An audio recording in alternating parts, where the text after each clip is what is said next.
Jo tunaenjoy mpaka tunavunjika hiyo kwa sherehe za kitanda silete matanga bro, kelele za mkundu bado hazipasui. Come on. Sherehe za vitanda silete matanga bro, au sio bwana, au sio? Kelele za mkundu hazipasui choo. Sio mimi, ni Kenya huko, au sio bwana? Sio mimi, ni stupid boy nakwambia, kelele za mkundunyo. Hiyo ko sherehe za kitanda silete matanga bro, kelele za mkundu bado hazipasui choo. I like it. Eti kelele za mkundu bado hazipasui choo.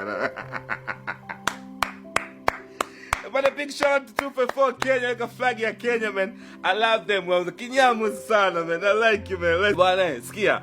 Show what you got, it, bro. Let's pull up once again, man. Woo! Kibao. Woo! Let's go, man. Wanauliza niko wapi, niko Rurasho. Indika Nairo mind your business 254. Nani follow manze kama jira disciple. Rapa round mimi na kandanga kama chapo. Kauna lugha enda west ikatuke mamboch. Kani ngoma mimi nasikizanga world boss. Niti best rapper Kenya ni Calligraph Jones. Sasa yenye octopus uko round huko New York. Niko hizo octopus uko round huko New York fulani.